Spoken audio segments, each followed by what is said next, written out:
May 13 പരിശുദ്ധ അമ്മയുടെ തിരുനാളിന്റെ അന്ന് ഒരു സന്തോഷത്തിന്റെ വാർത്ത അഗസ്റ്റീനിയൻ സന്യാസ സമൂഹത്തെ തേടിയെത്തിയിരിക്കുന്നു.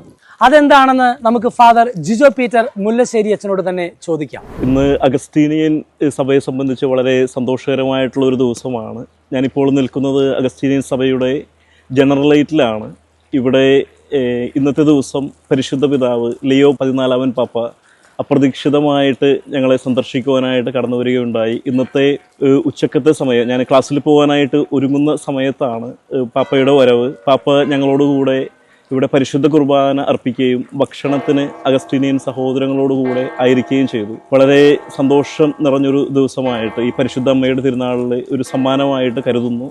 കോൺക്ലേവിന് പോകുന്നതിന് മുൻപ് വരെയും തൊട്ടടുത്ത് കാണുവാനും സംസാരിക്കുവാനും പാപ്പയുടെ ആ ഒരു എളിമ, ഒരു സാധാരണ ഒരു പുരോഹിതനെ പോലെ ഞങ്ങളുടെ ഇടയിൽ നിന്നിരുന്ന ഒരു വ്യക്തി, ദൈവത്തിൻ്റെ വലിയൊരു കരുണയാലാണ് പാപ്പ ഈ ഒരു പദവിയിലേക്ക്, സഭയുടെ നേതൃത്വ സ്ഥാനത്തേക്ക് പരിശുദ്ധ അമ്മ കൂട്ടിക്കൊണ്ടുവരുന്നത്.